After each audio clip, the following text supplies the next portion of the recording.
if you really want to know like how I am in my business life, I mean, I'm being paid a lot of money to speak in that conference right there. You should watch that keynote because you'll notice I give that keynote address the same way I'm talking to you right now, right?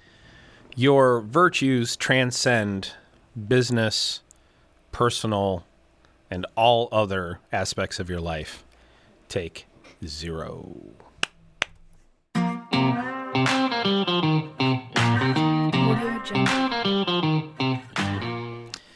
All right, so I actually just got back last night. I was gone for a couple of days. I was giving a keynote address at a conference in Scottsdale, Arizona, in my other life, and I was thinking on the flight back about something that I said during the keynote. We're going to watch it here in a second, and I'm going to comment about something that I said in the keynote that I think would be valuable to anyone who is trying to transform their life. Okay. You know, the principles that I talk about here on adversity and success, the things that I'm talking about, the stuff that I'm, passing on to my grandchildren, my neighbors, whatever. These are tried and true principles. They are tried and true methods to overcome adversity, to achieve success, to find contentment and meaning in your life. And there are people out there you can hear talk about this, right? I mean, you've got the Jordan Petersons of the world, and you got the Rich Coopers. You got the people who all say, pursuit of excellence and all that. Adversity and success is not meant to be a regurgitation. This channel isn't about a regurgitation of the things other people say. What I'm talking about here is it's literally me putting down how I've lived my life and achieved my success and just putting it out into the world, and everything I talk about here touches on elements that are in the book that comes out later this year.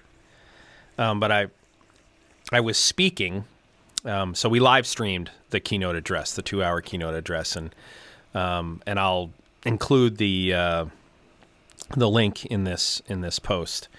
But what I want to do is I want to watch what I said here. It was unplanned. It was a function of a question that came up from a member in the audience. So I want to give you some background. So there was I gave the keynote address at the IBC National Conference in Scottsdale, Arizona. IBC is the Industrial Buyers Consortium. In my other life, we work in industry. We work with manufacturers, so there's a relationship there. The IBC paid me to speak, give the keynote address at their national conference. And what they wanted me to do is they wanted me to make a call to action to the suppliers and the distributors and the wholesalers in the audience who were a member of their organization. They wanted me to make a call to action saying, hey, digital technology is changing your industry, and you need to be first. You need to be the first to adopt digital strategies to improve your business. Okay.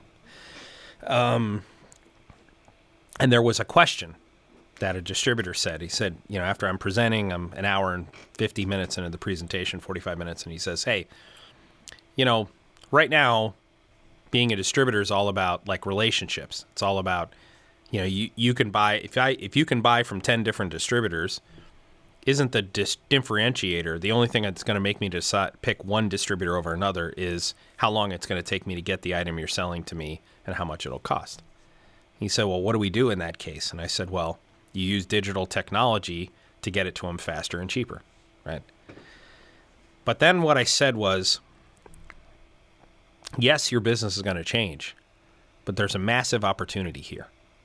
And I talk about a lesson that I talk with my kids about all the time. And so what I want to do is watch it, and then we'll comment on it. Okay. Great question.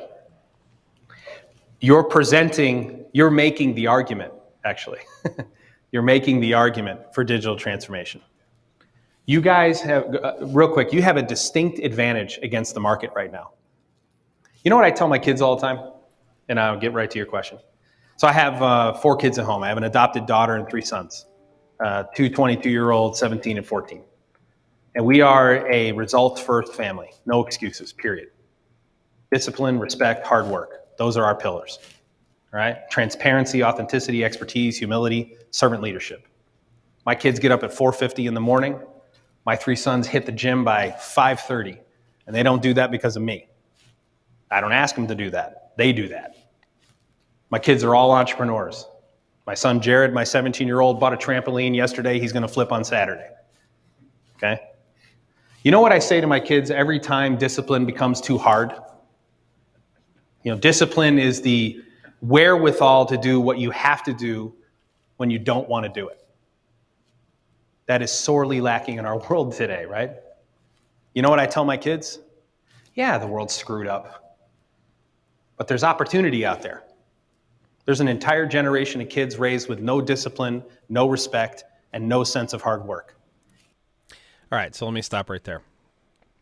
I do say this to my kids all the time, that our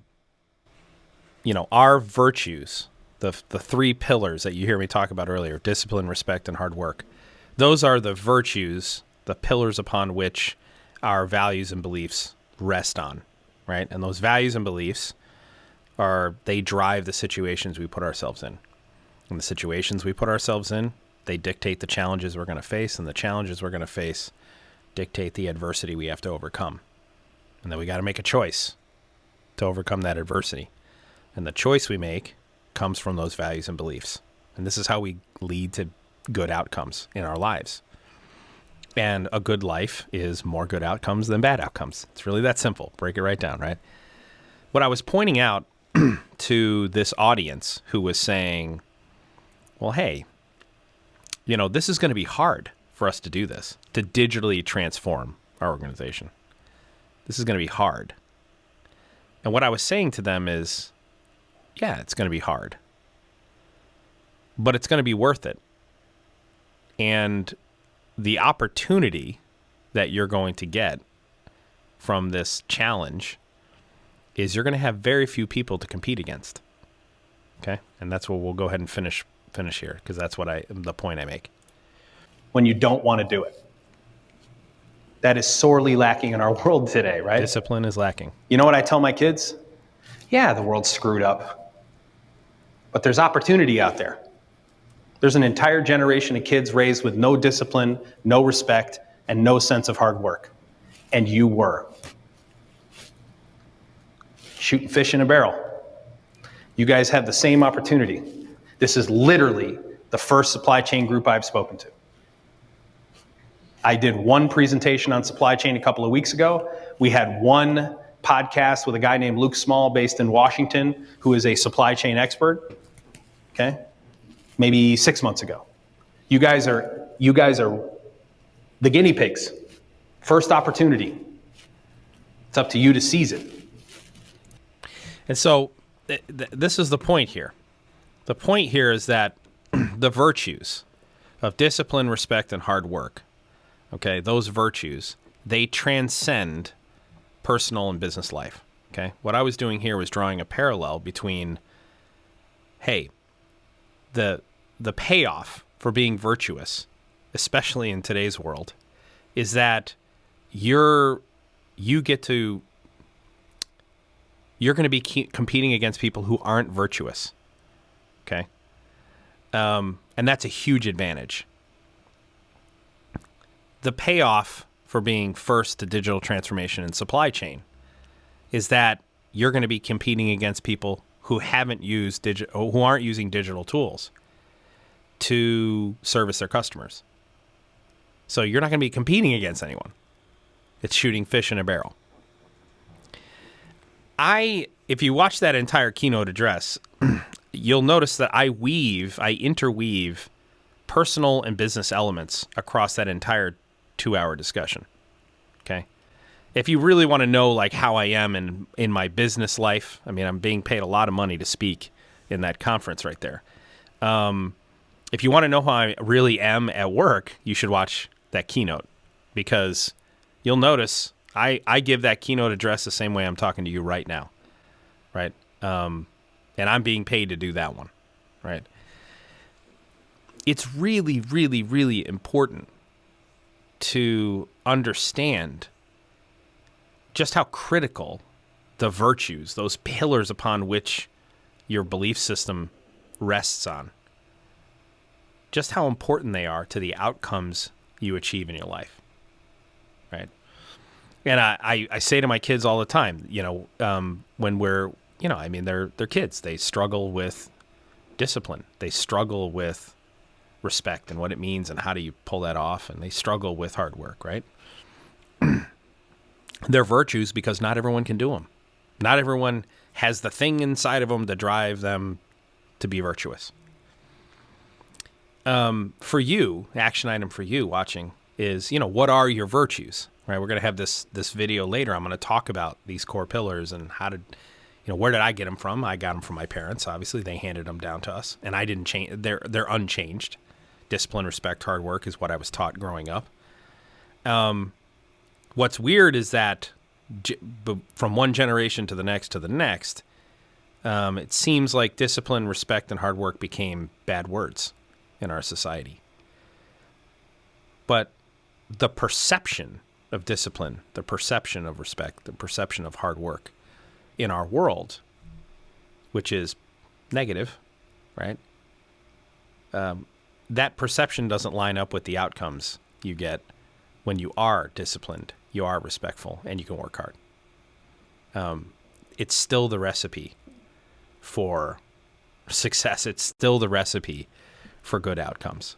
And so what I want to do is jump on here and just quickly go over that little piece of the keynote. Yeah, I could, and we'll share the link in the video. Ask yourself what your virtues are. What are those pillars?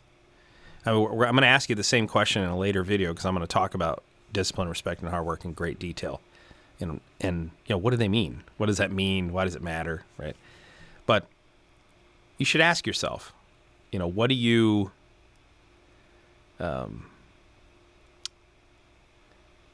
what do you consider virtuous? And what are the pillars upon which you base your life? All right, do me a favor and like, subscribe, share this video with somebody who can benefit from it. This is a shorter video. I'm actually shooting a podcast right after this. It'll be our inaugural podcast that we'll create a bunch of micro content from. But share this video with somebody who you think can benefit from it. Let me know down in the comments below, what are your pillars, like your actual pillars? And if you're a parent, how do you communicate those to your kids? All right. Thanks for watching, and I will see you in the next one.